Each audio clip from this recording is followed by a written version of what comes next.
Hello,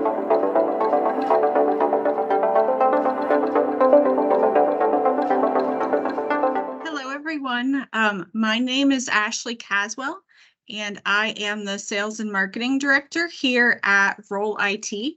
I want to thank everyone for coming to our Cybersecurity Awareness webinar. And I'm going to introduce our presenter. So Mr. Cordell Rolle, he is our CEO and co-founder here at Rolle IT. He is a Navy veteran, a certified Scrum Master, and he has 15 years of experience in IT. So we're going to go through this presentation, and there might be time for questions and answers at the end. But if you have any questions, you can throw them in the Q&A section in the webinar, and we'll see if we can get to them. So without any further ado, here's Mr. Cordell.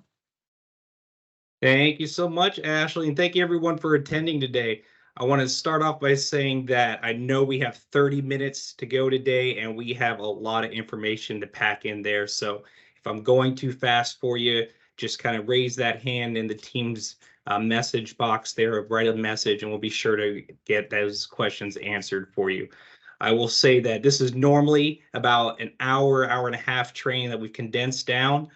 But don't feel missed out if we go really quickly, because we have a 4-part series with the Chamber of Commerce coming up here in July into August, where we'll be doing cybersecurity awareness training. The whole series is built upon each other, and it's going to end with session 4 with a whole live panel. So if you really like what you're hearing today, want to get a little bit more information and diving down deep into what cybersecurity is and what it means for you and your business, be on the lookout for that. But without that, or with no further ado here, let's jump right into it. So Rolle IT, who are we and what do we do? Why are you even listening to us today? So I am Cordell Rolle, as Ashley has alluded to.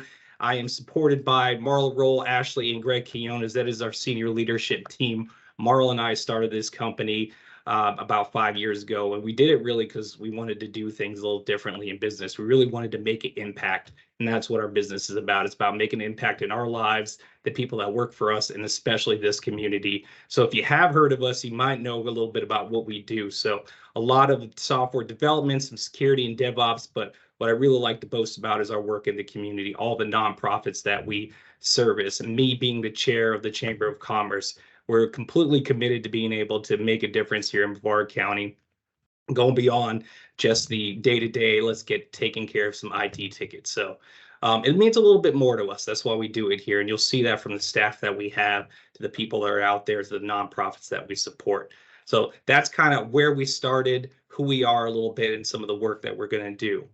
So without further ado, let's really just jump into the training, because as I said, this is a longer training, but I want to make sure that we give a proper introduction what cybersecurity awareness is. I will say, if you're a government contractor or anybody in a more secure kind of industry, professional services, cybersecurity training is something that you need to be doing annually at a minimum. I would say monthly for the more advanced corporations, just to make sure that you're pounding it in, that security starts with you, starts with me, as you'll see some of these slides that we'll go through. So let's jump right on in. Some of the topics that we're going to cover today: what are cybersecurity threats? Can we identify bad actors? What is password security? What are we doing on our social media to protect ourselves? What are we doing on our online security to protect ourselves? Mobile devices, the majority of our communications today are going through that mobile device. So what does mobile app management look like for you and your organization? And finally, that physical security piece sometimes goes very overlooked when people think about their cybersecurity, but it's everything together. Cybersecurity is not just getting your antivirus. It is employing all these different measures together. If you want to think about an onion, cybersecurity is like an onion, many different layers, and you cut through it wrong, it might make you cry. So hopefully, let's go through this today and get you in there. Starting with security threats, system breach. What is that? What kind of threats do you need to look out for as a business owner, as an individual user? Some of the most common threats that you're going to see today are coming from your devices, coming out of your network. So people are employing phishing schemes. They're out there deploying malware, getting it on your device, and they're using social engineering. These are the 3 common things that you're going to see in your day-to-day in your organization. Some fun statistics here, maybe not fun. 82% of all breaches happen because of the human element. It's not because of the software. It's actually easy to buy really cool software and deploy it and have it doing all these measurements and getting you a good report. But what's going to happen when someone hasn't changed their password in a long time, or what's going to happen when all the executive staff use the same password to log into account, or what happens when we haven't updated the password for a old printer that has full access to the server. A lot of that has to do with just the human people out there, easy changes that we can do to make sure it happens. So a lot of the data breaches that we see today aren't necessarily the credit card numbers themselves. A majority of it is that PII, that personal identifiable information. When you hear that Verizon got hacked, when you hear that Visa got hacked, or any of those other big organizations, most of the time what comes out of that, you hear they got part of your information, date of birth kind of information, where you are, some of the more lighter things. But as you go through this training, and we'll talk about those small pieces of who you are, what you shop, where you buy kind of things, those can be put together to ultimately build the profile or who you are. And then that's when the damage really comes into place. So what is phishing? Phishing, I am 100% sure we've all experienced phishing. You are getting it in every single type of way. It used to be solely phishing coming out of your email, but it has advanced dramatically. And now it's coming through some of our text messages, as we can see. What are you looking for in a phishing message? You want to look for the grammar. Is this, someone just typing in some words into Google Translate, and now the verb is over here and the subject's over there? Does it even make sense? Sometimes those are really easy to figure out, but sometimes, ChatGPT exists now, so it can be perfectly written like your college professor would have said. So now you're going to have to pay attention to smaller things. You're going to have to pay attention. Where's that email address actually coming from? Where's this link actually sending me? Is it really going to send me to, yahoo.com news, or is it really going to send me to yahoo.com news / I'm going to get you guy? So you got to pay attention to those kind of things. You'll see some kind of sense of urgency put into these messages. If you don't do this now, bad things are going to happen. I got to tell you that, how many people come to us and say, oh, something's wrong with McAfee. It's just everywhere. It's popping up. It says I'm late. It's late. It's one of the most common pieces of malware that's put out there to get people to engage and infect themselves with whatever is in their system.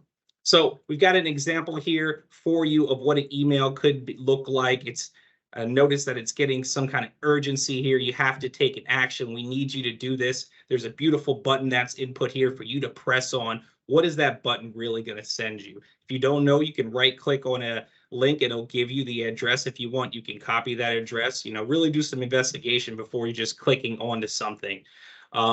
As we progress, attacks are getting better and better and better. Pay attention to that URL line that we talked about. Are you expecting it? Just because it says it's coming from Cordell Rolle, is it coming from Cordell Rolle, or is it coming from, 55744@gmail.com and it's just called Cordell Rolle? We got to pay attention to those things. Those are the easiest things to happen. And complacency is really what happens to get all of us. So malware. Let's talk about the different forms of malware. We're just going to clump them all together for you. That's the viruses, your worms, trojans, ransomware, spyware, adware, rootkits.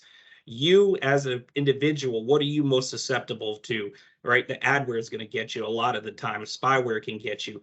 Hopefully you're not getting ransomware. Ransomware is increasing every single year. It's up 50% year over year in the United States. And that's a scary thing. And I'll let you know that there is a limit that the FBI and the police will even engage with you in your organization. If someone hits you with some ransomware and they're charging you $10,000 to unlock something, you know what? They're not going to help you. FBI, that's a little too low on their budget.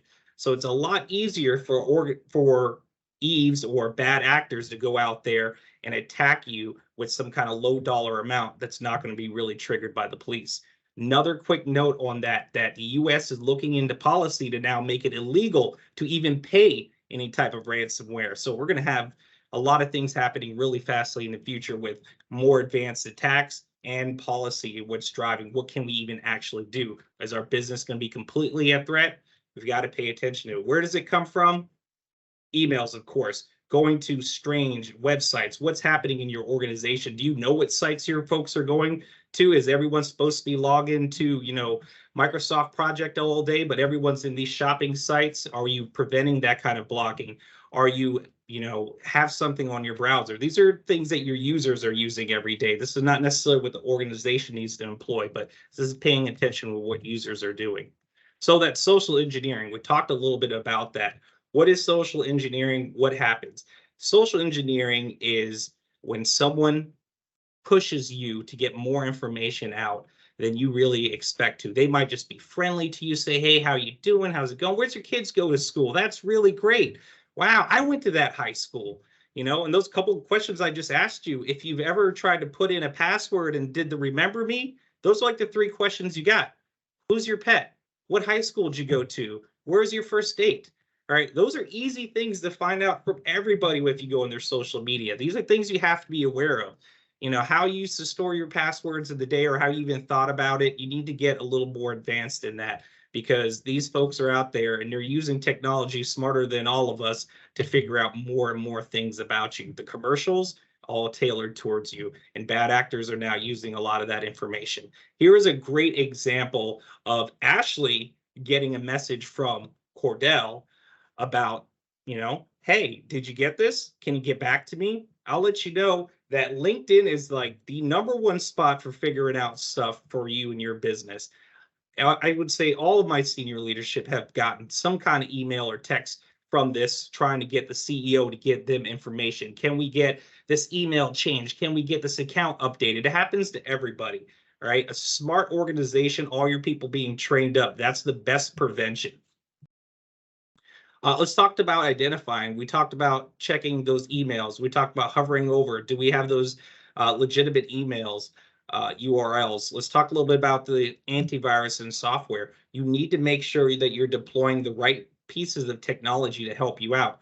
Yes, the human element, reveals most of it, but making sure you have the right pieces of software in play. Just having Windows Defender running on your machine isn't enough. Just having your McAfee running or Norton is not enough. It's that onion effect of building all these different technologies on top of each other. So email scams, I got to tell you, in our anecdotal experience, still the #1 thing for small businesses that we see coming in. They're getting emails. One of the biggest industries that we personally get to see are some of the realtors, back and forth about contract negotiations. One of those people within that chain of negotiating goes back, gets compromised, say they haven't changed their password and someone got into a Gmail that they're still using. You have to pay attention to that, because that could change things quickly, where you think you're sending your deposit money to a title agency and really it's going somewhere else. So it's terrifying, and a lot of it's coming through what that email is. In some industries, especially, I'm not throwing realtors under the bus, but there's a lot of real estate agents out there using Gmail or AOL or Yahoo still to manage their businesses, and that makes it a little bit more susceptible to you. Not overall that Gmail's unsafe, but Gmail does not allow you to put the type of security measures that you should be putting into place, as saying owning your domain and managing in 365 or such. So just think about that. Password security, I know everyone hates it. No one likes to change their password. Nobody likes to use the multi-factor when you got to go in there, but it's needed. You have to put these measures in place. It has to be complicated. No, it can't be the name of your dog, 1, 2, 3, and then you add an exclamation point. It can't be that. It doesn't take long to break into your equipment, especially if you do not have any kind of lockout after a certain amount of measures. Your phones, all of them, right there. Take it to my buddy down the street who fixes phones, and within a few hours we're in your phone. It's not hard. You got to think about the 2-factor authentication when it comes to implementing your security measures. They got to be strong. I know they bite. They can't be repeatable. There are softwares out there that can help you manage your passwords.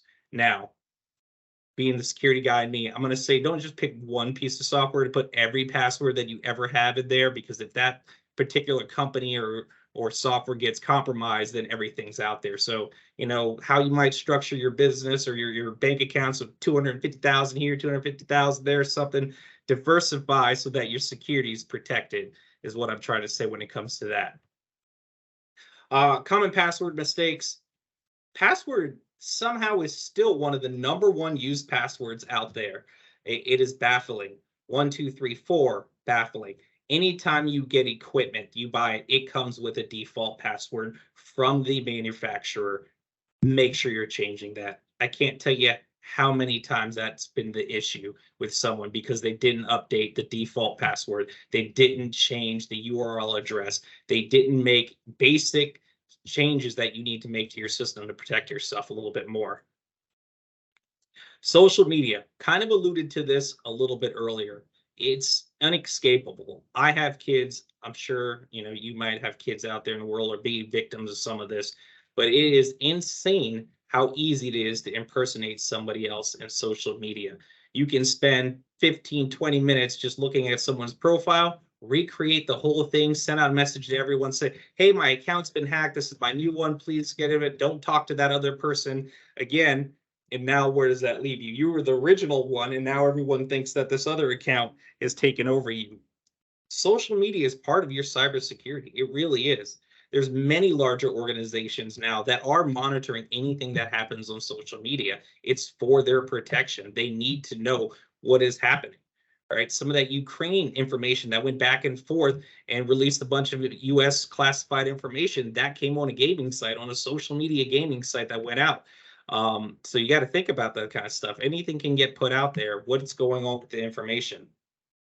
So a little bit more I alluded to, got to protect yourself. Don't put your personal information out there. If you ever find it out there, there is a way that you can get it off your sites. It's tedious. You can hire organizations to do it, but you can make a request to get any of your personal information removed off of any kind of public site. So don't think you're helpless there. It's just long and it's tedious. You don't want to get yourself into that situation.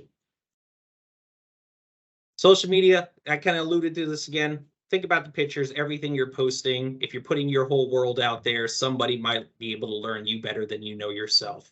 I mean, ChatGPT, Midjourney, there's so many pieces of software out there that it's going to make it hard to prove who you are as a person. And you need to think about that more and more. I can find in my own personal talking real quick with technology that the more human element is going to come back into play. We might go into this AI really high, but because we can't decipher all that stuff, we're going to have to start really paying attention to the human element of all of this. All right, mobile device security. As I alluded to, majority of our connections today are coming through our mobile devices. People aren't necessarily sending all the emails, sending out a computer like I am right now and typing it out. They're on their phone and they're knocking it out real quick. How do you protect that? What measures are you going to put in place to really happen or really put that policy into action? Are you using an Apple device? Are you using Android devices? Your company have both and you're not even sure if you can use the technology. Those are questions you really need to ask yourself.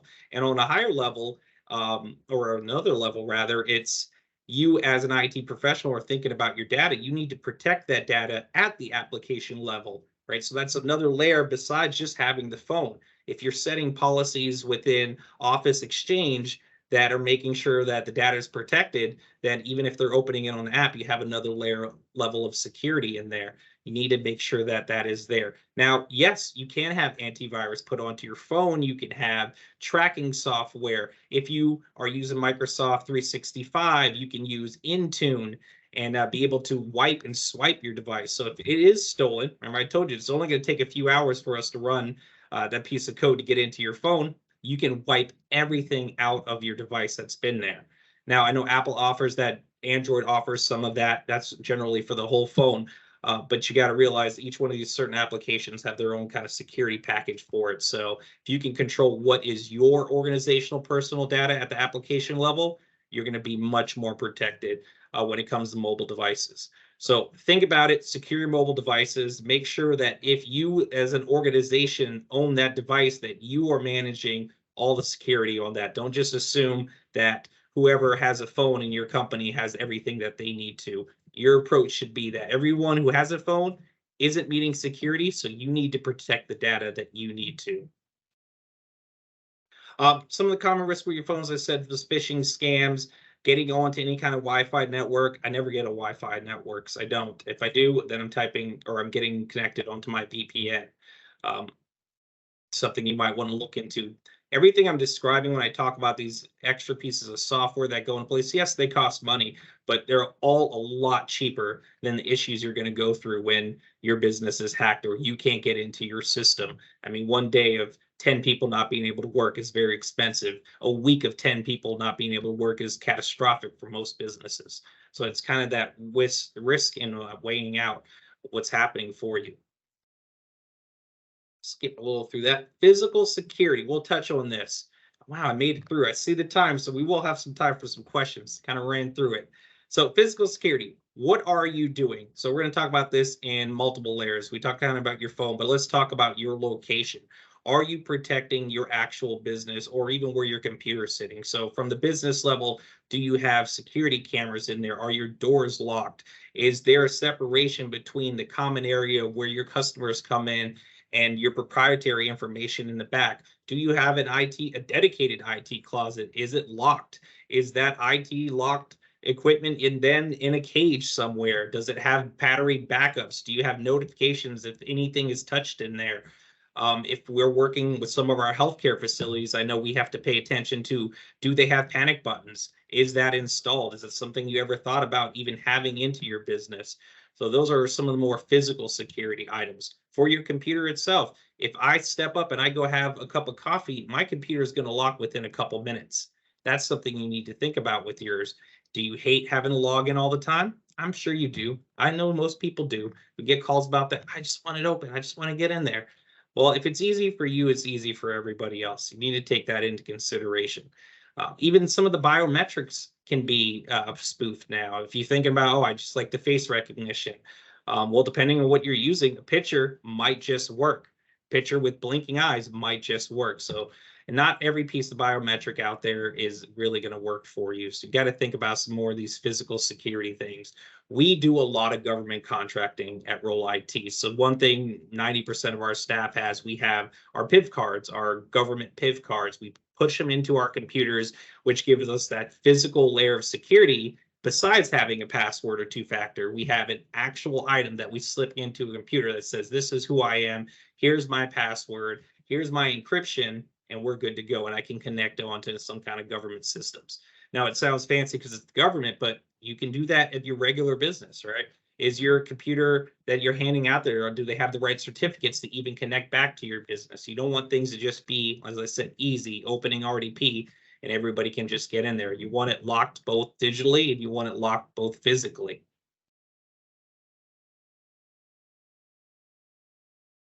So what can you do? And as I said, I really sped up through this. We really break this whole slide down and presentation into a 4-day essentially course that we run. But I wanted to make sure that we respect everyone's time for the 30 minutes we had here today. But when you leave here today, things you need to think about is you need to be proactive. Small measures can go a very long way when it comes to protecting your security. If you're a one-person shop, consider automating some of that security. I know you don't want to do it. You might not know what all of it means. I would suggest hiring someone to help you through that. But if you don't know, turn on that automatic updates on your computer. You want to get the latest Microsoft updates that are up there for your PC so that you're protected. Often, I know it might change a setting or two for you and you might have to redo it. I know that's annoying, but it's going to save you again in the long run. If you never updated your computer, you're sitting out there.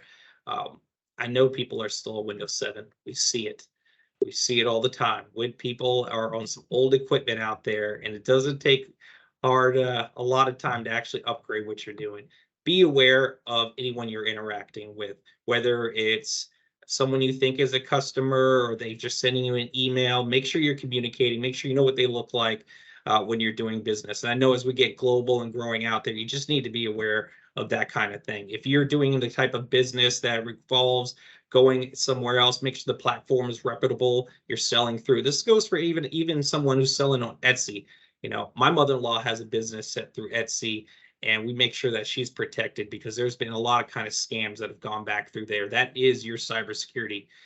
The biggest part about cybersecurity that you should probably take away from today is cybersecurity just means continuous learning about IT. Like, you have to keep up with what's changing. If you're not paying attention to that, you're going to be the one who's going to fall victim. So those best practices, We kind of went through them through this slide, but it's not very hard to pull up the ITIL best practices when it comes to implementing security and implementing your IT programs. As I alluded to, keep that software up to date. I know a lot of people hate it. Keep it up to date. If you're at a more advanced organization, think about paralleling your system so that you can update one side, make sure everything's good to go, and then switch over. Those are things we do for the enterprise clients. But with us being in the cloud age, it's not hard for you as a small organization to have two cloud environments that are in parallel that you can switch back and forth through as you go through changes. It's really cost effective, especially if you're going to move into the AWS world or Azure world. It's something you can think about. Lastly is owning as much of your data as you possibly can. It's harder to manage your security the more places it's out in the world. It's here, it's there. Those are just more touch points. If you can own your data, own your cloud, own your infrastructure, make sure that you're using a strong single point of security access, I think that's a very good way to go for your business. So with that, I still got 3 minutes on here. I want to make sure I see something written in chat. I want to check that real quick. So Cordell, there were 2 questions that I saw. Okay, what exactly do you mean by unsecured Wi-Fi? Why shouldn't someone use public Wi-Fi? Oh, absolutely. So basically, you're getting onto an unsecured network with people that you don't know who can attack your system. A lot of times with your computer, whether you know it or not, you might be open to all kind of access. The problem with Windows Home Edition is it's meant to connect to everything. It wants to be out there to make the world easier for you as an individual. When you go into a public network, it makes your computer available, often by default, so people can connect to it, see more information about you. Now, if it's a public network that has a password, what you're doing is just adding a little bit of a layer that says, okay, so anybody who's actually on this network, true, they could attack me, but they are at least the same type of customer that I am. Right. So we're not just someone in the hallway or someone out in the parking lot out there just connecting in to see what they could get into. It's more so we've all gone to, this great business and we're working here for the day and they provided us their guest network password that we can get onto. You can think of the same as a hotel. Hotels are going to password protect that. They're giving some level of security within that when you get into that public network. So it's not that all public networks are bad. You just want to have a protected public network that is out there for you to connect to. Now, there's variations of that. I can answer real quick. Amazon has its network. Spectrum has its network. Bright House that you can tap into. Those are built on a little bit of different principles, and they use a private connection layer, IP layer that they send back and forth through that tunnels that allows you all to use that network as a whole. So it basically creates its own data tunnel separate of whatever it's broadcasting for. So that's one of the cool things that Amazon does with their network and Internet of Things, and Spectrum does. I think Cox has the same kind of similar shared network that you can access. So those are pretty good. You can use those. It's just that wide open you want to stay away from. Ashley? Okay, I think you covered all the questions. Thank you everyone for attending, and thank you everyone for watching. And let us know if you run into any trouble. Cordell and the team are always happy to help. And we're here to really help your businesses and to help you be productive. So Thank you very much, everyone.